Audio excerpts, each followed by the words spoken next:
A história da Bíblia e dos cristãos.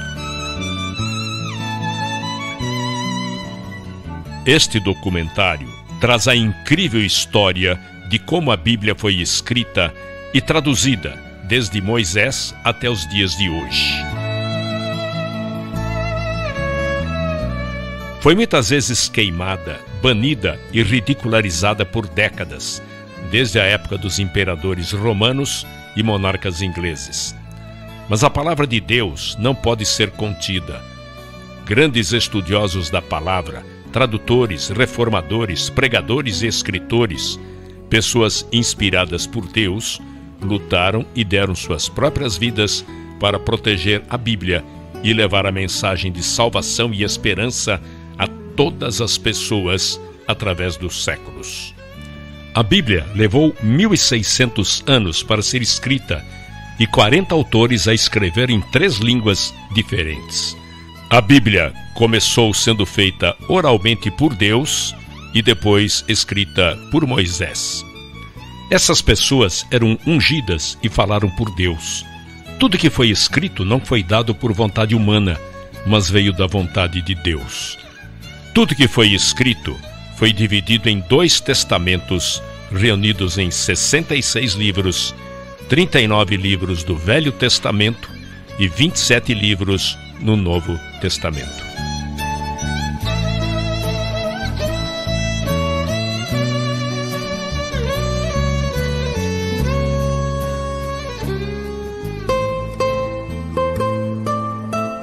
"300 anos antes de Cristo, Cânon, o Velho Testamento. A palavra cânon significa coleção de livros que constituem a Bíblia. A Bíblia antiga no Velho Testamento não difere da que temos hoje. Eles tinham apenas 22 livros na Bíblia, entretanto, eram os mesmos 39 livros que temos hoje no Velho Testamento. Não só os livros de Moisés foram escritos nos anos de 1500 a.C., o livro de Jó foi escrito 400 anos antes disso. Em 586 a.C., quando os babilônios vieram assolar aquela terra, queimaram tudo o que podiam queimar no templo e puseram abaixo todas as rochas que o constituíam. Eles mantiveram os hebreus cativos por 70 anos e quando voltaram do cativeiro, foram espalhados por todo o mundo. Construíram pequenas sinagogas no qual podiam ensinar e dar instruções. Para isto, se fazia necessária uma Bíblia para cada sinagoga, e isto os levou a uma nova constituição, a dos escribas. A escrita era primitiva, e não havia letra minúscula, e nem sinais de pontuação. Não havia espaço entre as palavras, e eles escreviam do lado direito do papel para a esquerda. Eles eram exigentes, se autorregulavam da seguinte forma: podiam usar apenas peles de animais limpos. Cada página não podia ter menos que 48 linhas e nem mais que 60. A tinta usada deveria ser preta e de uma receita especial, e deveriam pronunciar cada palavra em voz alta que estava sendo escrita. Deveriam limpar a caneta e se lavar por inteiro antes de escrever a palavra Jeová. Toda vez que escreviam, deveriam ter uma revisão em 30 dias. As letras, palavras e parágrafos deveriam ser contados. Os manuscritos só poderiam ser guardados em lugares sagrados. Antes da invenção da imprensa, este processo sacrificante contribuiu para a notável precisão das escrituras quando comparadas com as recentes descobertas arqueológicas. 250 a.C., a influência grega. Quando Alexandre o Grande conquistou o mundo, era uma época de racionalismo filosófico. Haviam estrelas como Platão, Sócrates e Aristóteles. O homem vivia se questionando, mas eles não tinham respostas para as próprias perguntas. Deixavam na mente humana um vácuo, um vazio, algo que precisaria ser preenchido. Quando Alexandre morreu em 323 a.C., o mundo se tornou bilíngue e o grego era a segunda língua mais falada. Por isso, se tornou importante haver uma tradução dos inscritos judaicos para o grego. Nesta época, não era chamado de Bíblia. Por volta do ano 285 a.C., havia vários judeus que faziam parte da subcultura egípcia. Demétrios de Palerum, responsável pela mundialmente famosa biblioteca em Alexandria, perguntou ao rei Ptolomeu Filadélfio do Egito se ele conseguiria a tradução da lei judaica para a biblioteca. Para realizar isto, o rei liberou 100.000 escravos judeus que ele tinha em seu domínio e os enviou juntamente com presentes para o sumo sacerdote Eleazar em Jerusalém. Assim, Eleazar fez o seu pedido. Ele desejava que fossem selecionados 6 sábios de cada uma das 12 tribos, somando assim 72 homens. Esses sábios deveriam ir a Alexandria para realizar esta tradução, e assim foram enviados e foram bem recepcionados. Em 72 dias, eles traduziram todo o Torá. Este trabalho ficou conhecido como Septuaginta, que em grego significa 70. Esta tradução, portanto, foi feita antes da vinda de Jesus. No período de 300 a 400 anos antes de Cristo, praticamente não existia mais profetas, e a palavra de Deus era escassa. Por isso, alguns livros escritos neste período foram considerados apócrifos ou não canônicos, por não serem considerados inspirados por Deus. 0 antes de Cristo a 90 depois de Cristo. A compilação do Novo Testamento. Se pegarmos o primeiro século e vermos os fatos, teríamos 3 situações. O primeiro seria o período da verdade viva, no tempo em que Jesus viveu. Suas palavras foram importantes. Ele era poderoso em palavras e atos. Suas palavras eram oráculos e seus atos milagres. O segundo período seria do ano 33 aos 50 depois de Cristo. Eles não se preocuparam em escrever, pois acreditavam que ele voltaria em breve. Mas quando se chega no período de 50 a 90 depois de Cristo, é o período da comunicação escrita. Foi nesta época que certas condições ocorreram que se exigia a escrita de cartas, e estas cartas se tornaram a base do Novo Testamento. Hoje, estes manuscritos do Novo Testamento estão guardados na Universidade de Manchester, na Inglaterra. A Bíblia nos foi dada em fragmentos e os paleógrafos tiveram que juntar vários fragmentos para que tivéssemos uma cópia completa.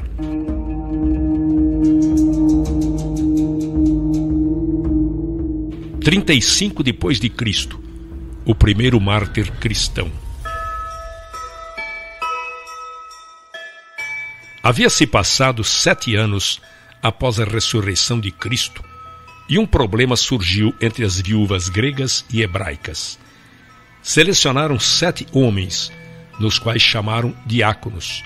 Todos possuíam um nome grego. 2 deles se chamavam Filipe e Estevão. Estevão foi diante do Sinédrio acusando de terem assassinado o Messias e, baseado numa passagem de Isaías, afirmava que Deus não habitava em um único lugar. Levantou ira tanto aos saduceus quanto aos fariseus. Eles o apedrejaram. Ele foi o primeiro mártir. Desde então, muitos cristãos passaram a ser apedrejados e martirizados. 45 a 68 depois de Cristo. Os inscritos de Paulo. Paulo abriu caminho para as igrejas dos gentios. Seu trabalho foi incansável por 30 anos.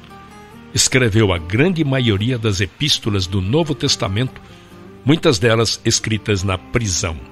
Foi muitas vezes chicoteado e morreu nas mãos do imperador Nero. Pedro foi crucificado, embora não se achasse digno de ser crucificado da mesma maneira que foi Jesus. Tomé morreu queimado na Índia por causa da sua fé. O único apóstolo que escapou do martírio foi João. todos os outros autores do Novo Testamento ou foram crucificados, mortos pela espada, açoitados, decapitados ou queimados vivos.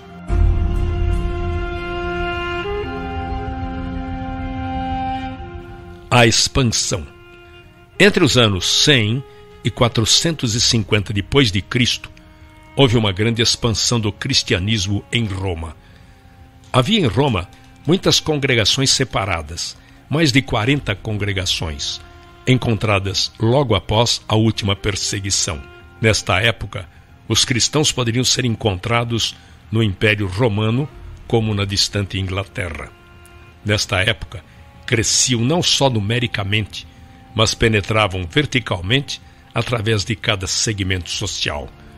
Nesta época, a igreja primitiva tinha em comum a Bíblia e não sobreviveriam sem ela. De 80 a 303 depois de Cristo, a construção do Coliseu e a perseguição aos cristãos. O Coliseu em Roma começou a ser construído em 72 depois de Cristo pelos Vespasianos e foi concluído pelo seu filho Tito no ano 80 depois de Cristo e era usado principalmente para os sacrifícios dos cristãos. Uma série de 10 perseguições ocorreu contra a igreja. A perseguição romana começou no ano 64 depois de Cristo, ocasionada por Nero. Nero colocou fogo em Roma e culpou os cristãos por isso. Nero os queimara à meia-noite para que servissem de tocha para a cidade. Casas eram lotadas de cristãos e em seguida incendiadas. Grupos de 50 eram colocados e amarrados por corda e lançados ao mar. Todas estas ações de Roma eram para acabar com a influência dos cristãos. Existiam 4 razões para as perseguições. Primeiro, era política. Os cristãos se reuniam à noite em lugares clandestinos e tinham medo de que formassem grupos políticos. Segundo, era religiosa. Eles se recusavam a oferecer incenso no altar para César. Terceiro, social. Eles tinham uma maneira de vida distinta. Acreditavam que todos os homens eram iguais. Para os romanos, era Nero numa extremidade e o restante da população na outra extremidade da escala social. Quarto, razão financeira. Os romanos viviam também de fabricar estátuas e esfinges, pequenas imagens de idolatria da deusa Diana. A última das séries de 10 perseguições foi realizada em 303 depois de Cristo por Diocleciano. Diocleciano ascendeu socialmente pela via militar e se tornou comandante do imperador Caro. Com sua ascensão ao poder, Diocleciano pôs um fim à crise do terceiro século. Indicou um oficial, seu colega militar, Maximiano, para o cargo de Augusto, na prática, co-imperador, e indicou Galério e Constâncio como Césares, co-imperadores de menor estatura. Sob este sistema de tetrarquia, ou governo de 4, cada imperador tinha autoridade sobre 1/4 do império, embora fosse um governo conjunto.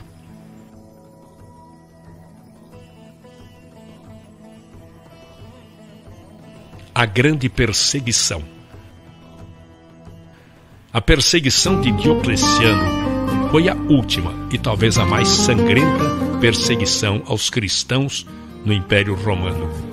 Em 303, estes imperadores, os tetrarcas, emitiram uma série de éditos em que revogavam os direitos legais dos cristãos e exigiam que eles cumprissem as práticas religiosas tradicionais. Ele decretava fim de todas as reuniões, deposição de todos os oficiais, o encarceramento de todos aqueles que insistiam com a desobediência. Todos os livros escritos deveriam ser confiscados e queimados. Houve uma grande destruição dos escritos nesta época. Exigiam o sacrifício universal, ordenando a realização de sacrifícios às divindades romanas. Embora as leis voltadas às perseguições estivessem sendo anuladas por diversos imperadores nas épocas subsequentes, o fim das perseguições aos cristãos foi marcado pelo Édito de Milão de Valério Licínio e Constantino. Foram 241 anos de perseguições, mas mesmo diante de tal situação, os cristãos cresciam grandemente.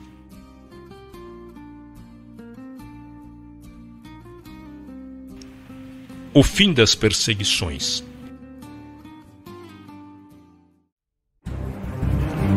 Constantino I, ou Constantino o Grande, entrou para a história romana como o primeiro imperador romano a se converter ao cristianismo. Contudo, fica em aberto a seguinte questão: será que ele teria feito isso por pura devoção ou fora uma jogada política? Constantino, antes de se tornar cristão, era um homem devoto ao culto dos deuses romanos. No ano de 312, na noite anterior a uma batalha, Constantino tivera um sonho, no qual aparecia uma cruz e nela estava grafada a seguinte frase: sob este signo vencerás. Com isso, antes da batalha começar, Constantino ordenou que os seus soldados pintassem o tal símbolo cristão em seus escudos, e de certa forma isso acabou lhes trazendo sorte, e eles venceram a batalha. Outras versões dizem que não fora um sonho, mas uma visão. Constantino, andando pelo acampamento, teria visto uma cruz no céu. Depois desta vitória, Constantino mostrou interesse em se converter ao cristianismo. Em 313, Constantino, juntamente com o novo imperador do Oriente, assinaram o Édito de Milão, no qual proibia a perseguição aos cristãos e legaliza o culto dos cristãos. A fundação de Constantinopla e união da Igreja e governo. Em 330, ele fundou a cidade de Constantinopla como sua nova capital para o Império, e ela se tornaria no futuro o principal centro intelectual e cultural do mundo cristão. Assim, Constantino decretou a construção de uma nova capital, nas margens do Bósforo, onde havia a antiga fortaleza grega de Bizâncio, num ponto de grande importância estratégica. A nova cidade, que recebeu o nome de Constantinopla, isto é, cidade de Constantino, foi concebida como uma nova Roma e rapidamente se tornou o centro político e econômico do Império. Sua criação teve repercussões também no plano eclesiástico. Enquanto em Roma a Igreja Católica adquiriu mais autoridade, em Constantinopla o poder civil controlou a Igreja. A mudança da capital imperial enfraqueceu a influência do Papado de Roma e fortaleceu a influência do Bispo de Constantinopla sobre o Oriente, um dos eventos notáveis que provocariam futuramente o grande cisma do Oriente. Constantinopla é o antigo nome da cidade de Istambul, na atual Turquia. –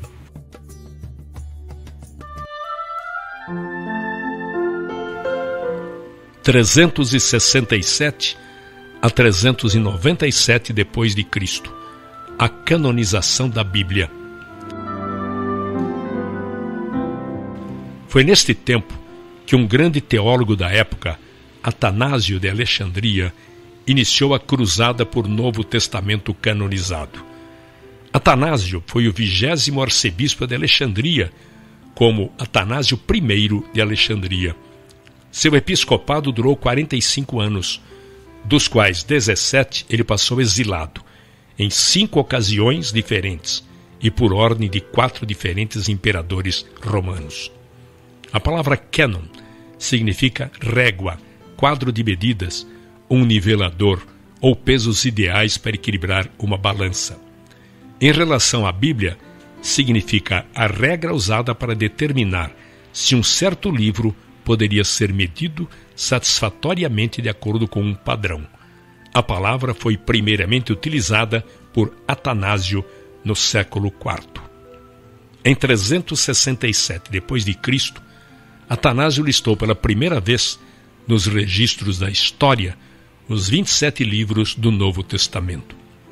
Em 397 d.C., o Concílio de Cartago deu a primeira aprovação oficial para os 27 livros do Novo Testamento. A Bíblia se tornara completa. 405 d.C., a Bíblia Vulgata.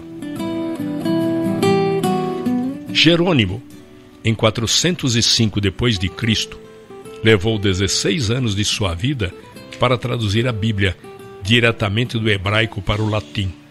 Seus pais eram cristãos e enviou Jerônimo a Roma para estudar filosofia. Lá se converteu ao cristianismo e se batizou nas águas. Isto causou um efeito profundo em sua vida. Ele dedicou toda a sua vida a aprender a língua hebraica.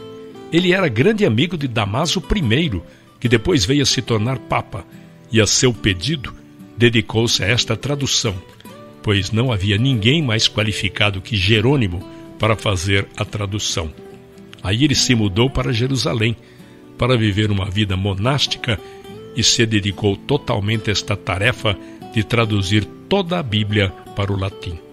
Foi a primeira e por séculos a única versão da Bíblia que traduziu o Velho Testamento diretamente do hebraico, e não da tradução grega conhecida como Septuaginta.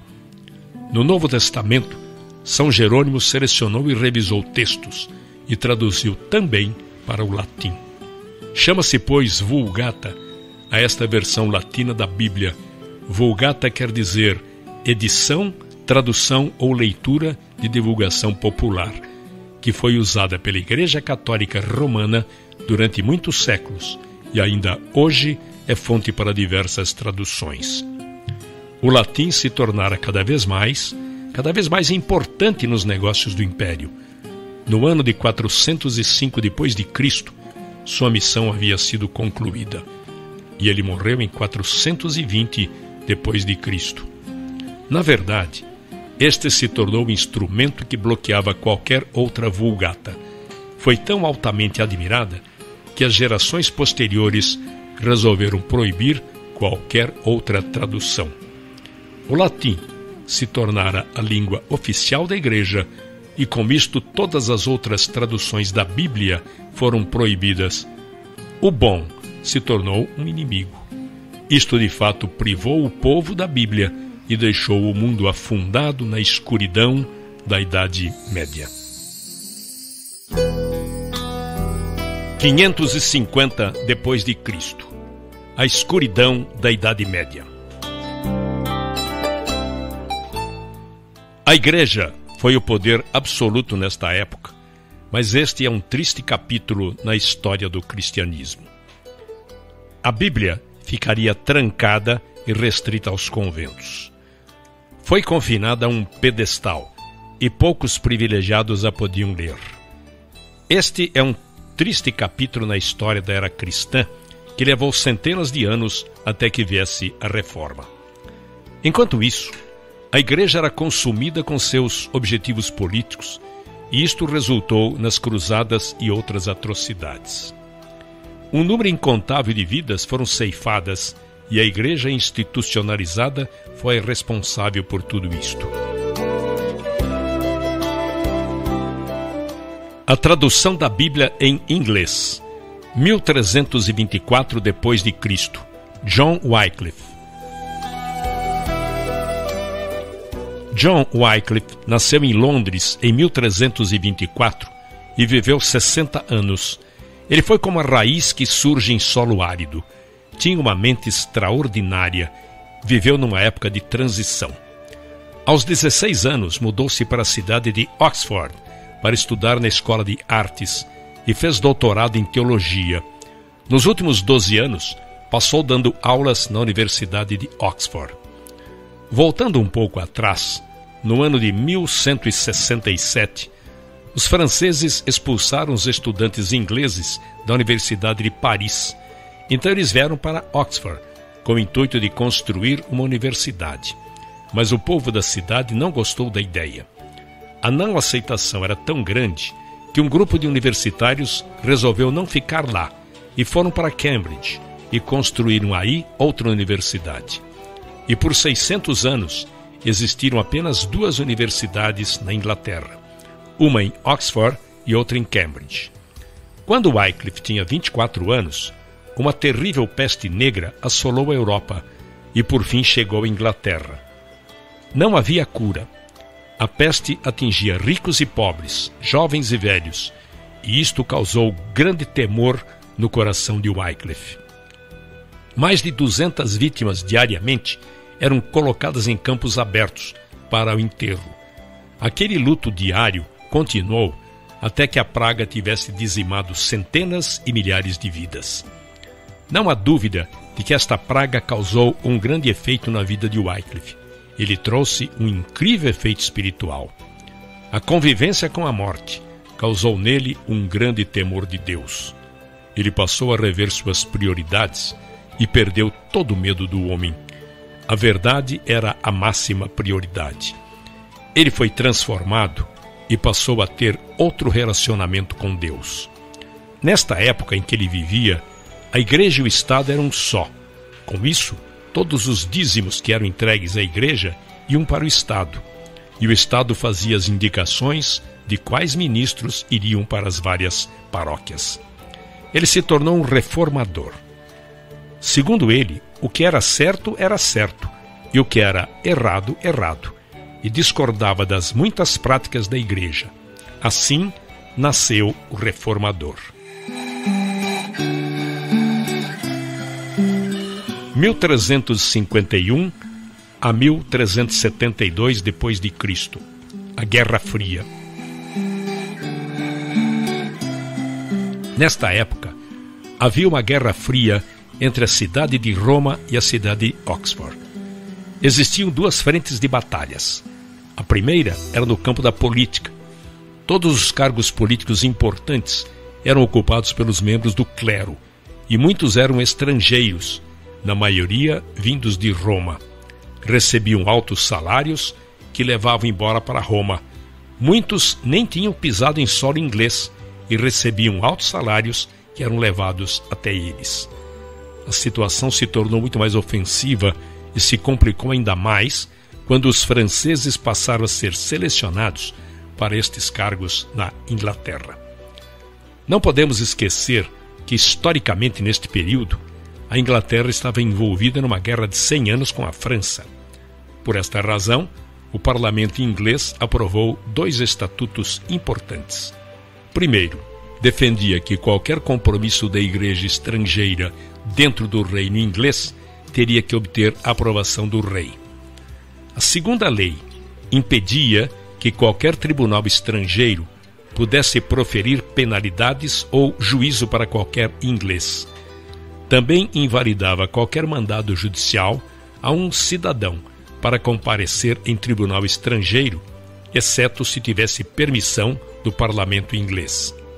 Contudo, 12 anos mais tarde, em 1365, o Papa exigiu que a coroa britânica pagasse impostos à igreja.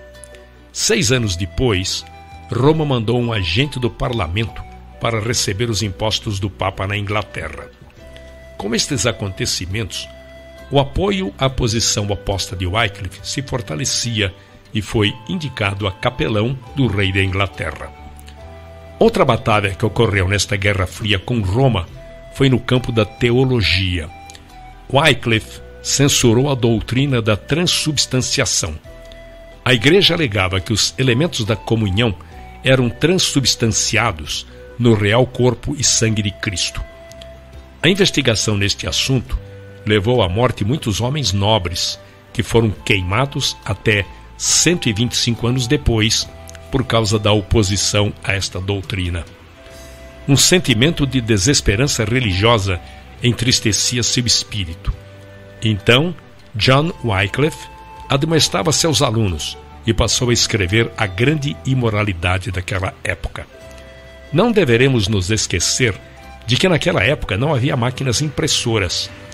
Todo documento teria que ser escrito a próprio punho e esmeradamente copiado com o objetivo de circular entre o público. Na época, alguns de seus dizeres ficaram conhecidos como: a Inglaterra não pertence a ninguém. O Papa é apenas um homem sujeito ao pecado. Mas Cristo é o Senhor dos senhores, e este reino é sustentado diretamente e unicamente por Cristo. O maior feito de Wycliffe ainda estaria por vir. Traduziria a Bíblia para o inglês, numa linguagem do homem comum, mas precisaria passar pela fúria de uma igreja ofendida. 1382 depois de Cristo, a primeira Bíblia em inglês. Em 1378, Wycliffe e alguns de seus discípulos começaram a traduzir a Bíblia para o inglês. É impossível estimar o valor desta obra notável. Eles defendiam que a Bíblia tinha toda a revelação de Deus e que era desnecessário qualquer ensinamento além, pela tradição da Igreja, Papa ou qualquer outra fonte. Além disso, qualquer outra autoridade, tradição ou papas deveriam ser analisados através das Escrituras, que tivessem livre acesso à Bíblia para todos os cristãos até aos plebeus, e por fim que a Bíblia fosse traduzida para a linguagem comum do povo. Wycliffe era bom em latim clássico e utilizou a Vulgata Latina de Jerônimo, do ano 405, como base para esta tradução do latim para o inglês. Não sabemos quanto tempo durou esta tradução. Sabemos que iniciou quando lecionava em Oxford e terminou em 1380 o Novo Testamento. Wycliffe sabia que terminaria seus dias numa masmorra, numa das 7 colunas de Roma ou numa fogueira em Londres. Em 1382, concluiu o Velho Testamento. Pela primeira vez, o povo da Inglaterra teria a Bíblia em sua própria língua. Para reproduzir uma de suas Bíblias, toda escrita à mão, levou 10 meses. Estas Bíblias custavam algo de 30 a 40 libras, ou seja, 9.600 centavos. Lembre-se de que, nesta época, uma galinha poderia ser comprada por 2 centavos e um porco por 4 centavos. As pessoas traziam um peso de feno para poder adquirir o Novo Testamento por um dia. Alguns davam o valor de um dia de trabalho para pagar uma página da Bíblia. Através de Wycliffe, foi liberada uma força incrível na Inglaterra e trouxe luz à escuridão. Os discípulos de Wycliffe pegaram a Bíblia traduzida por ele e como uma semente a plantaram por toda a Inglaterra. Em 1428, seus ensinamentos se alastraram de tal forma que a Igreja censurou seus escritos, desenterraram seus ossos, os queimaram e os lançaram num rio. Eles queriam apagar de uma vez por toda a influência de sua heresia. A partir deste evento, a palavra de Deus atingiu os confins da terra na época. As suas ideias tiveram grande influência no continente europeu. Alguns de seus discípulos e alunos de Oxford levaram cópia para Boêmia, onde hoje é a Tchecoslováquia. Lá foi o berço de um grande movimento cristão, conhecido como Irmãos da Morávia, ou Igreja dos Moravianos. 1395 a 1536 depois de Cristo. Mártires da Bíblia. Após a morte de Wycliffe, seus seguidores continuaram a seguir independentes da Igreja Romana.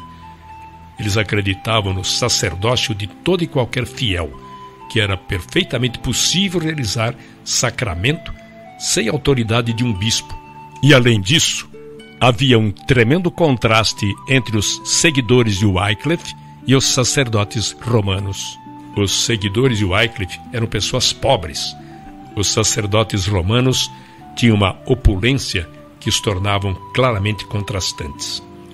Quando saíam para pregar, pregavam usando a linguagem do povo.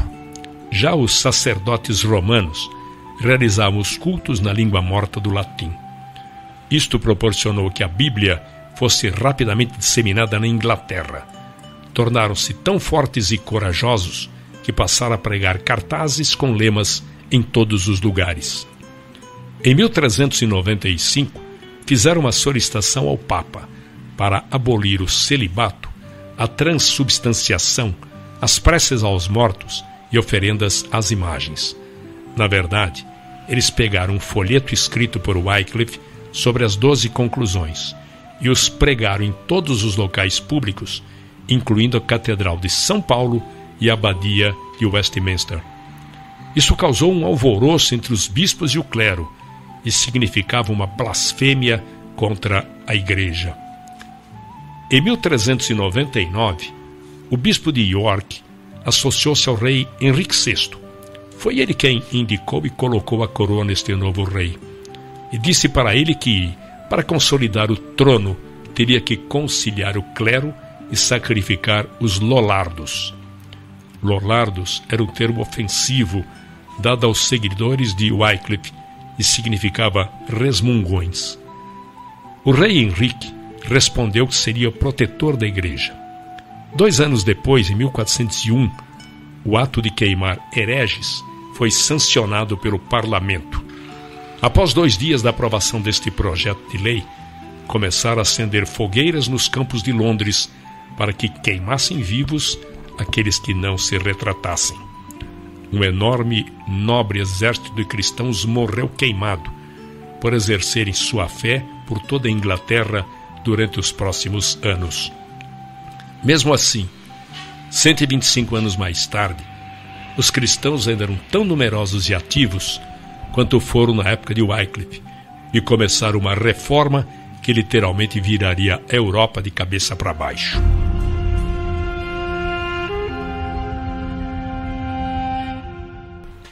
1456 depois de Cristo, fim da Idade Média.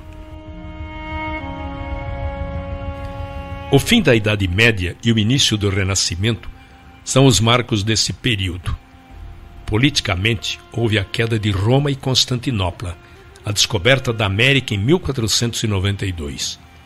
Religiosamente, um marco foi a conversão de Constantino e a publicação de um Novo Testamento em grego.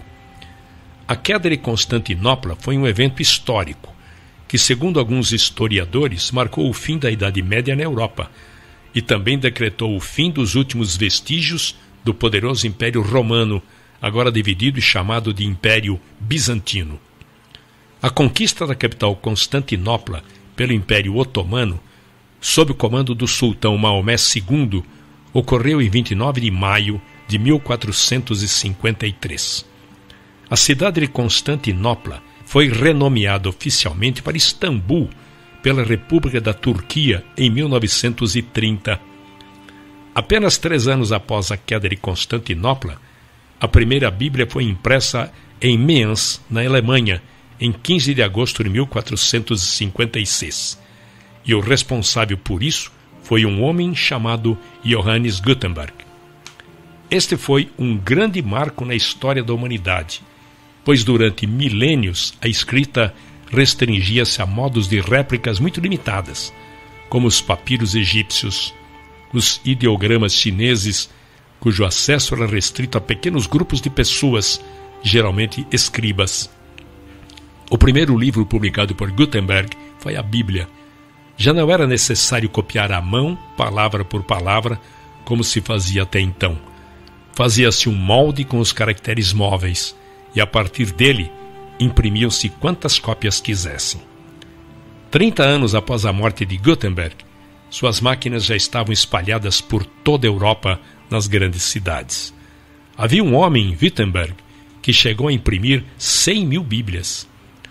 Um dos maiores humanistas desta época do Renascimento nasceu em 1467, de nome Erasmo.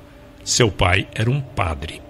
Quando ele tinha 11 anos, seus pais morreram na peste negra e ele se tornou interno num convento agostiniano, quando em 1492 se tornou um monge.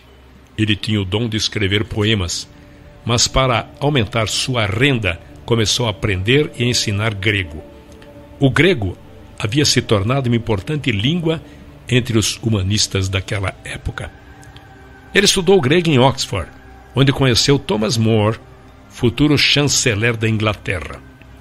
Erasmo se tornou muito popular devido à sua literatura. Foi, num sentido, o centro do movimento literário do seu tempo. Ele se correspondeu com mais de 500 homens de grande importância no mundo político e do pensamento.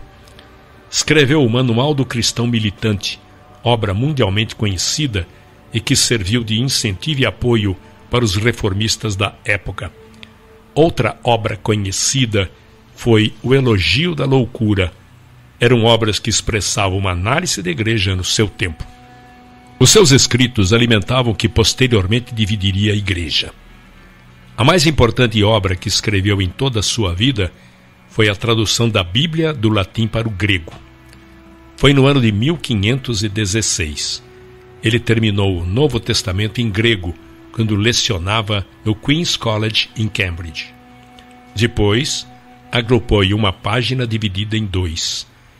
Em uma metade, ele colocou o texto em latim, e na outra metade, suas traduções em grego. Erasmo dedicou esta obra ao Papa Leão X. Isto lhe assegurou, em parte, certa simpatia da igreja e garantiu a ele a permissão de vender o produto. Esta obra caiu no chão como uma semente.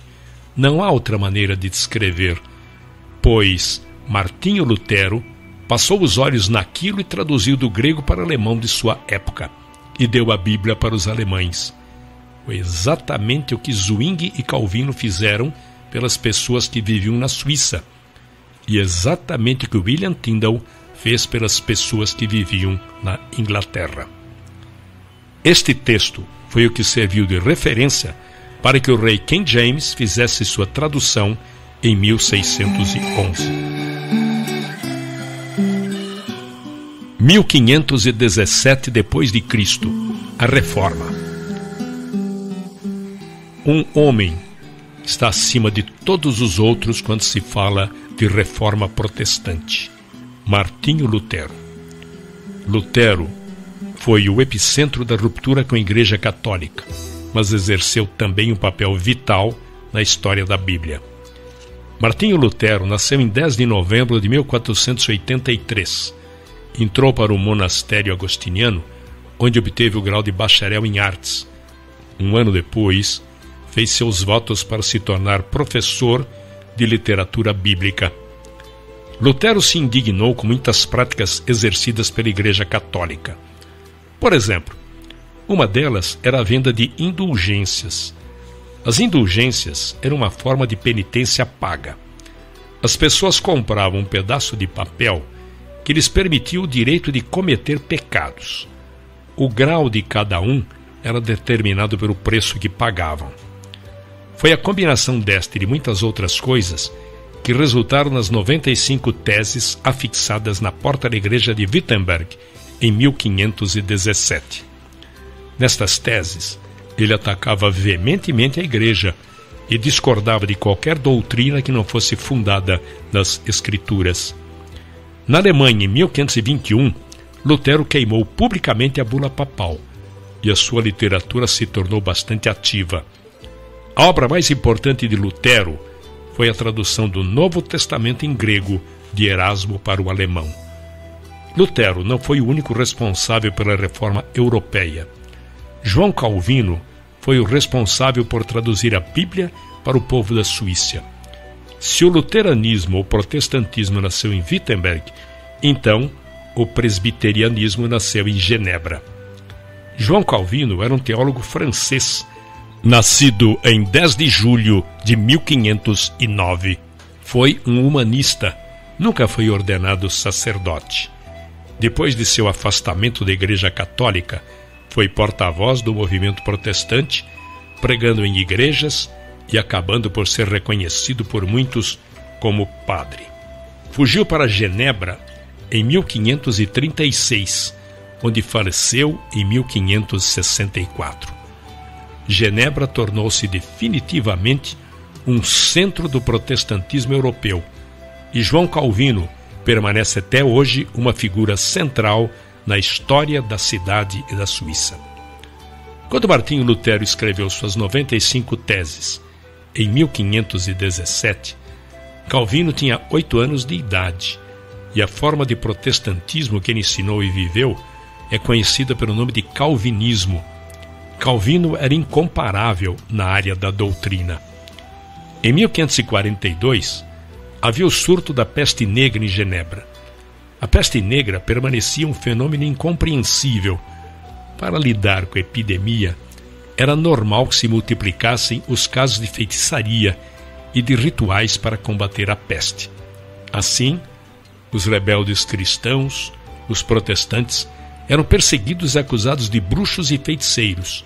Muitos eram queimados vivos, eram os culpados pelas desgraças e castigos de Deus.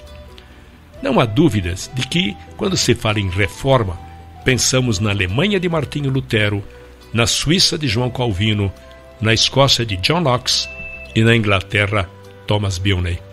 Bilney nasceu por volta de 1495 na Inglaterra. Era aluno do Trinity College, especializado em direito canônico. Teve acesso à Bíblia proibida de Erasmo.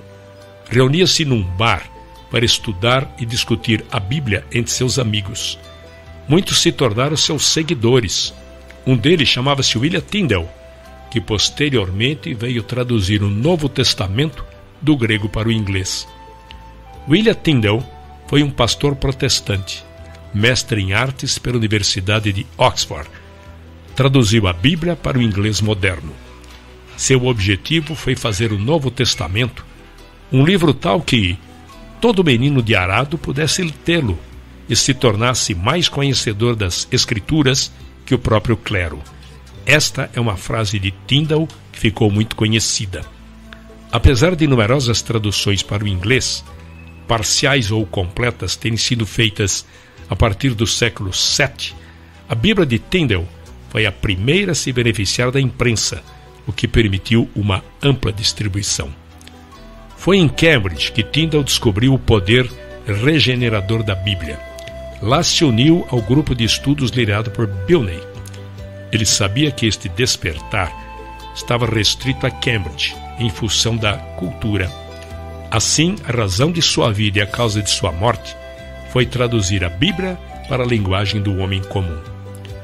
Tyndale era um excelente erudito em grego e também um grande debatedor das Escrituras. Uma vez, um religioso provocou Tyndale dizendo: melhor viver sem a lei de Deus do que a do Papa. Tyndale retrucou: eu desafio o Papa e todas as suas leis, se Deus poupar minha vida por muitos anos, e farei com que um menino que conduz o arado saiba mais sobre as Escrituras do que você. Tyndale ficou conhecido como o pai da Bíblia inglesa. Apelou para o bispo de Londres para que revogasse a lei contra os lollardos, que proibia o uso da Bíblia que não fosse latim, mas foi em vão. Tyndale então resolveu se exilar na sua terra natal e rumou para Wittenberg, na Alemanha, para terminar a tradução do Novo Testamento. Lutero e Tyndale ficaram amigos e ligados pelo mesmo lema, só nas Escrituras. A cidade se tornou um refúgio para o foragido. Em 1525, finalmente, conseguiram imprimir clandestinamente no interior da Alemanha algumas destas cópias finalizadas do Novo Testamento. Acharam que seria mais fácil contrabandear estes livros dentro de sacos de farinha que estavam sendo importados pela Inglaterra. Assim, milhares destas Bíblias de Tyndale estavam atingindo a costa da Inglaterra. Tyndale defendia as teses da Reforma Protestante, muitas das quais eram consideradas heréticas, primeiro pela Igreja Católica, depois pela Anglicana. As Bíblias, traduzidas por Tyndale, foram proibidas e banidas pelas autoridades. E o próprio Tyndale foi queimado na fogueira no ano de 1536 em Bruxelas, atual Bélgica, sob a instigação do rei Henrique VIII. Suas últimas palavras enquanto queimava foram: Senhor, abra os olhos do rei da Inglaterra, o que de fato aconteceu anos depois. 1526 depois de Cristo. Queime-os. A oposição que surgiu ao movimento da reforma na Inglaterra vinha da Igreja Oficial, da Coroa e do humanismo. Muitos homens bons e tementes a Deus perderam suas propriedades, definharam na prisão e muitos morreram queimados em postes. Todos eram considerados culpados por possuir ou distribuir o Novo Testamento de Tyndale ou mesmo levantar fundos para as operações de Tyndale. Em 1532, Smithfield era o lugar ou campo escolhido na Inglaterra onde as pessoas eram levadas e queimadas em praças públicas por crimes religiosos. Multidões de pessoas foram sacrificadas, submetidas à dor. Eram humanos como nós. Seus ossos eram frágeis. Muitos eram fortes, outros caíam no desespero. Alguns deles não eram levados contra a vontade. Eles se conformavam com esta provação e faziam porque tinham convicções fincadas como lança de aço em suas almas, que não permitiam que se curvassem as pressões. Alguns eram homens fortes, robustos e valentes. Outros eram mulheres e crianças fracas, frágeis e sensíveis. Mas todos eles foram heróis. 1534 d.C., o rei, chefe supremo da Igreja na Inglaterra. A influência do rei Henrique VIII na reforma e na história da Bíblia. O rei Henrique VIII casou-se com Catarina de Aragão e tiveram 6 filhos, mas apenas uma menina sobreviveu à infância. Esta filha ficou conhecida como Maria, a Sanguinária. O rei culpou Catarina pelo fracasso em lhe proporcionar um filho. Apaixonou-se por uma fina moça protestante chamada Ana Bolena, a qual não tinha intenção de se tornar sua amante. Devido à sua firmeza moral, o rei lhe propôs casamento, mas o divórcio dele não havia se concretizado. O Papa, por várias razões políticas, não lhe concedeu o divórcio. Então, o rei, aborrecido por não obter o divórcio, substituiu o arcebispo por Sir Thomas More. Em 1534, o parlamento sancionou uma lei designando o rei supremo chefe da igreja na Inglaterra. O arcebispo Thomas More, não concordando com isto, foi preso e posteriormente executado. Um homem chamado Thomas Cranmer foi consagrado arcebispo de Canterbury. Foi ele quem decretou nulo o casamento com Catarina de Aragão e em 1535 coroou Ana Bolena como rainha e se tornou padrinho de sua filha, a futura rainha Elizabeth. 1536 d.C. Senhor, abra os olhos do rei da Inglaterra. Quando o Novo Testamento de Tyndale atingiu a Inglaterra, caçadores de recompensa viajavam por toda a Inglaterra procurando as cópias de Tyndale para queimá-las, mas sem sucesso. Tyndale começou a tradução do Velho Testamento, mais tarde mudou-se para Antuérpia, na Bélgica. Aprendeu a viver como fugitivo e a vagar feito um errante de cidade em cidade. Usou vários disfarces, mas o que o ajudou muito foi o fato de falar 7 línguas com tamanha fluência que era impossível determinar qual sua língua nativa. Quando vivia na Antuérpia, Henry Philip, tornando-se seu amigo, delatou a sua identidade. Ele foi capturado e preso num castelo na Bélgica. Foi culpado de sacrilégio e em 6 de outubro de 1536 foi levado para ser executado.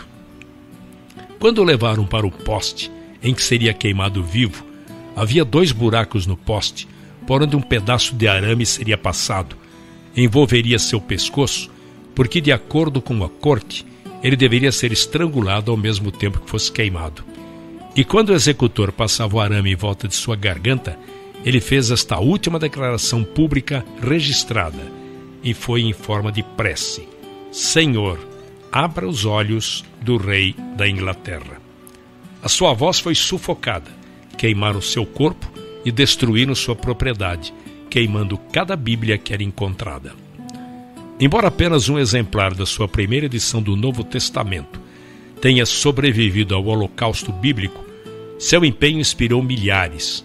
Suas prioridades deram orientação ao movimento da Reforma, e sua tradução influenciou cada nova edição, até que sua obra, 90% inalterada, se tornou o livro mais vendido de todos os tempos, a versão King James de 1611.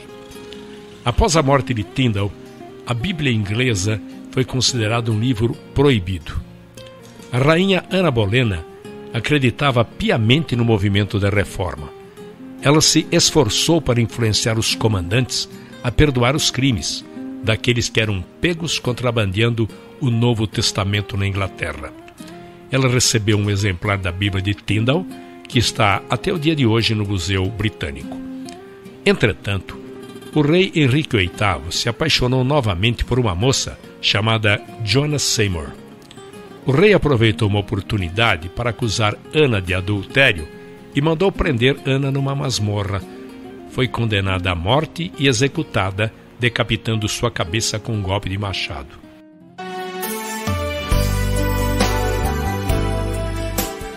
Em 1538 d.C., a primeira Bíblia autorizada. Embora Tyndale não tenha concluído a tradução do Velho Testamento, John Roger, com a alcunha de Thomas Matthews, concluiu o trabalho. Depois enviou os manuscritos para um editor inglês. O editor ficou tão impressionado com a obra que a enviou para o arcebispo da Inglaterra a fim de ter aprovação oficial. O arcebispo exibiu o manuscrito para o rei Henrique VIII e ele miraculosamente deu a aprovação oficial para a edição de uma Bíblia inglesa na Inglaterra pela primeira vez. A Bíblia de Matthews nada mais é do que a Bíblia de Tyndale. Isto ocorreu apenas 3 anos após a oração de Tyndale: Senhor, abra os olhos do rei da Inglaterra. Só que as notas de rodapé desta Bíblia de Matthews eram anticatólicas, o que não ajudava nas relações exteriores. Cromwell, secretário de Estado, resolveu que outra Bíblia deveria ser impressa. Miles Coverdale, um revisor da Antuérpia, suavizou as notas de rodapé da Bíblia anterior e, em 1539, publicou a Bíblia Grande. A Bíblia Grande não passou de uma edição da tradução verberada de Tyndale. Aqui, ela estava no mercado com inteira liberdade, mas com nova roupagem. Uma proclamação real foi feita. As Bíblias deveriam ser compradas por todas as paróquias da Inglaterra. O povo deveria ter livre acesso a elas e poderia lê-las a hora que desejasse. A Bíblia não foi um presente da igreja, mas do rei. As Bíblias deveriam ser distribuídas pelos sacerdotes ao povo. Esta foi a Bíblia que durou nos 20 anos subsequentes. Embora as cinzas de Tyndale estejam em terras estrangeiras e sem sepultamento, pelo menos esta Bíblia Grande foi como lápide. A Bíblia Grande foi em todos os aspectos fruto do seu trabalho e memorial de sua vida.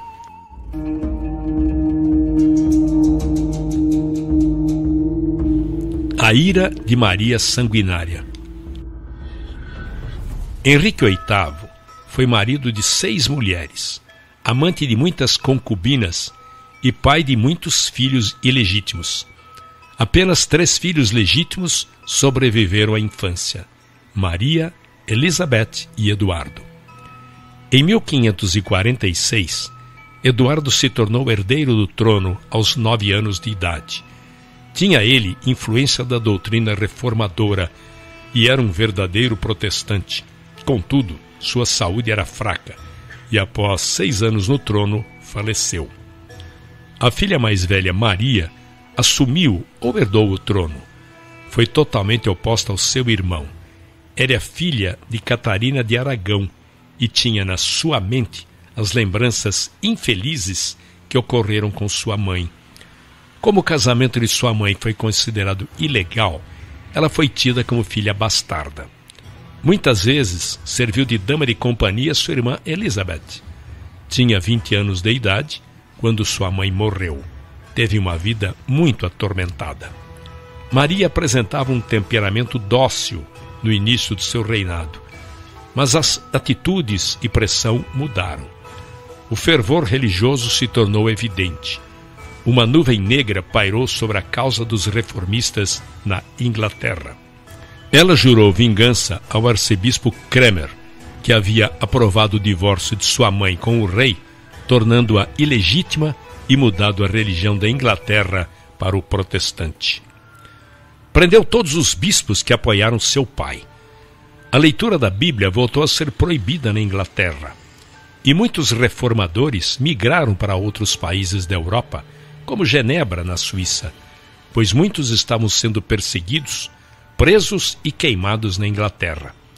Alguns anos mais tarde, após mais de 300 pessoas terem sido condenadas à morte na fogueira, Maria Sanguinária morreu devido a uma enfermidade.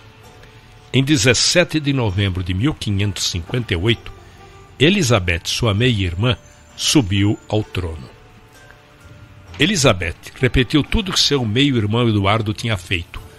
Cada paróquia deveria ter um exemplar da Bíblia completa e suspendeu a perseguição aos cristãos.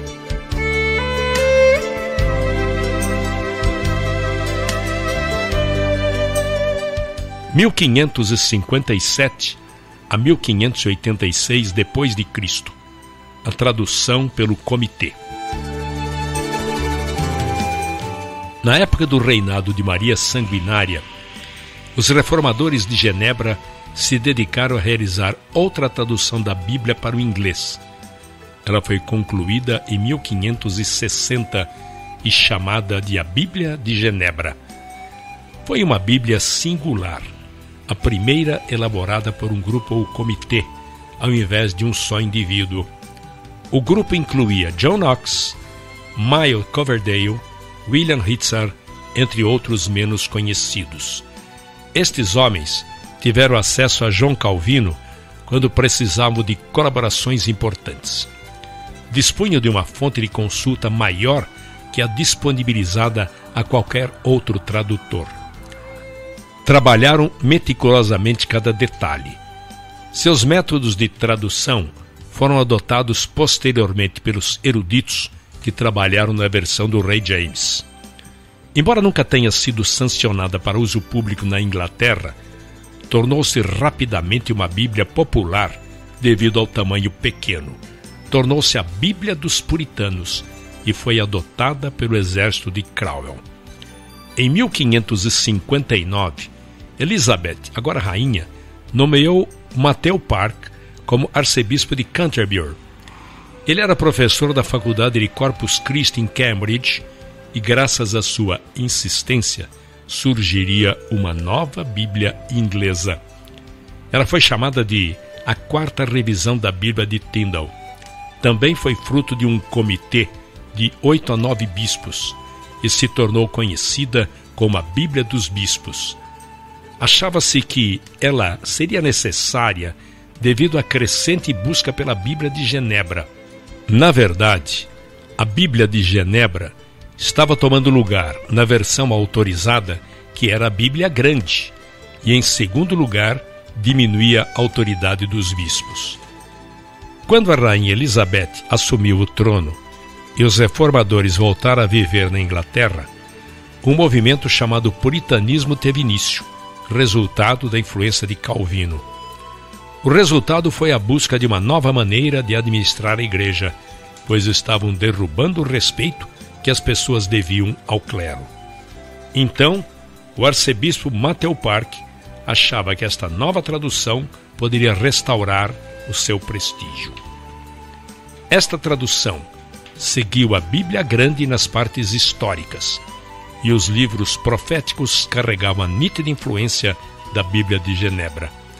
Era onerosa e pesada. Seus termos eclesiásticos não eram apropriados ao homem comum. A Bíblia dos Bispos durou 40 anos, teve 20 edições e foi considerada a mais fraca de todas as Bíblias.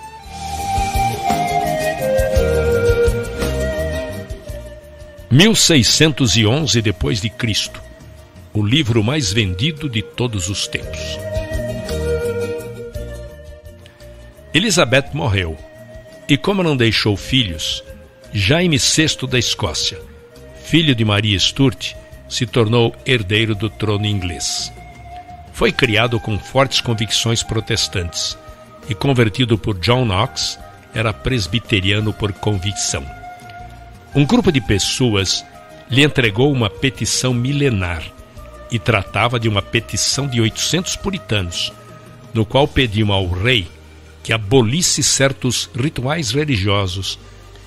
Isto levou Jaime, primeiramente, a fazer uma investigação sobre estas solicitações, que supostamente estariam em desacordo com a Igreja. Em 1604, o Dr. John Reynolds, líder do grupo puritano, alegou que a existência da Bíblia dos bispos era a confirmação da inferioridade de outras traduções, quando comparada com a edição de Genebra. Seu argumento era incontestável. Ou a Bíblia de Genebra passaria a ser a versão autorizada, ou teria de ser elaborada uma edição melhor. A última sugestão mexeu com a vaidade do rei, e assim, em 22 de junho de 1604, o rei anunciou a escolha de 54 homens que trabalhariam sob a liderança de William Bancroft, bispo de Londres. O trabalho só começou 3 anos depois, com a nomeação de 47 tradutores. Eles foram divididos em 3 grupos, segundo os centros acadêmicos da Inglaterra: Oxford, Cambridge e Westminster, 2 comitês em cada local. Os livros foram separados e cada homem elaborava sua própria tradução. Em seguida, ela era submetida aos outros membros do grupo. Posteriormente, passava pelo crivo dos outros 5 comitês. Depois de revisada, era mandada a um comitê, composto por 12 maiores eruditos, que chegavam a uma conclusão na revisão final. Foi a maior tradução da época, obra dos grandes estudiosos daquela geração. Os conhecimentos do grego e do hebraico ampliaram-se intensamente. Este livro foi considerado a maior obra-prima da literatura inglesa, sem paralelo nas gerações anteriores e até mesmo posteriores. A Bíblia estava destinada a ser o livro mais vendido de todos os tempos.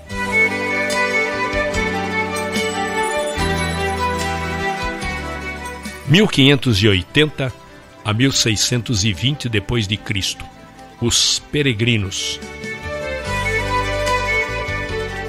Em 1580, um jovem chamado William Brewster frequentava a faculdade em Cambridge. Adotou a doutrina dos puritanos. Brewster desempenhou papel fundamental na formação de uma nova colônia que formaria uma nação. William Brewster se tornou amigo de outro jovem cujo nome era William Bradford. Em 1602, eles andavam 19 quilômetros até um vilarejo chamado Gainsborough para louvar a Igreja Separatista. A congregação se considerava uma instituição independente e distinta que deveria somente prestar contas a si mesma. Esta posição lhes custou a perseguição do Estado. Brewster, entre muitos congregados, seguiu para Amsterdã como exilado. Lá, Brewster se tornou médico. Nesta época, a Holanda era famosa pela tolerância religiosa e atraiu muitos grupos religiosos perseguidos. Lá se tornaram pessoas honestas, trabalhadoras e escrupulosas. Chegaram ao número de 100 pessoas. Como eram pessoas simples, solicitaram permissão para morar a 56 quilômetros da cidade de Leiden e fazer uma colônia entre eles. A permissão foi dada e permaneceram neste vilarejo próximo a Leiden pelos 11 anos seguintes. Foram modelo de caráter, chegaram ao número de 300. No decorrer do tempo, ficou evidente que teriam de se mudar mais uma vez. eram muitos os fatores. Era difícil ganhar a vida nesse novo mercado. Os jovens estavam se alistando no exército dos Países Baixos e alguns cedendo às tentações da cidade. Pelo fato de serem uma minoria, corriam o risco de serem absorvidos pela comunidade. Para completar, a perseguição estava começando a alcançá-los. 2 livros escritos pelos peregrinos chegaram à Inglaterra e Jaime I queria levá-los a julgamento. Todas estas circunstâncias contribuíram para a escolha da nova terra. Existia um movimento de incentivo à migração, onde eles teriam direito sobre uma extensão de terra obtidos da London Company com direito à autonomia. Um grupo da Inglaterra se uniria a este grupo de Leiden na Holanda e cruzaria o Atlântico em 2 barcos, uma pinaça chamada Speedwell e um barco de 180 toneladas chamada Mayflower. A jornada ao Novo Mundo teve início em 5 de agosto de 1620. Devido às grandes turbulências e problemas que enfrentaram na viagem, 18 passageiros resolveram interromper a migração para a nova terra e retornaram. Foi resolvido que todos os que seguiriam dali para frente fariam num único barco, no Mayflower. 180 pessoas da igreja de Amsterdã migraram para Virgínia, nos Estados Unidos, em março de 1619, mas apenas 50 chegaram ao seu destino. O excesso de passageiros, as tempestades e as doenças fizeram com que esta viagem quase se tornasse uma tragédia. O Mayflower parou na enseada de Plymouth, em Collins Hill, em 1620. É interessante notar que a Bíblia que os peregrinos trouxeram para a Nova Terra não foi a versão Rei James, mas preferiram a Bíblia de Genebra. Foi das palavras desta Bíblia que tiraram determinação e força. A Bíblia foi o sustentáculo nos momentos de grandes dificuldades, e muitas dificuldades ainda estariam por vir. Devido ao rigor do inverno, os atrasos da viagem e as fúrias das tempestades que enfrentaram para atravessar o Oceano Atlântico enfraqueceram-nos de tal maneira que chegaram totalmente despreparados para o que os aguardavam. Os meses de janeiro e fevereiro foram especialmente difíceis. Conta-se que no fim de fevereiro, 31 pessoas haviam morrido, na maioria mulheres.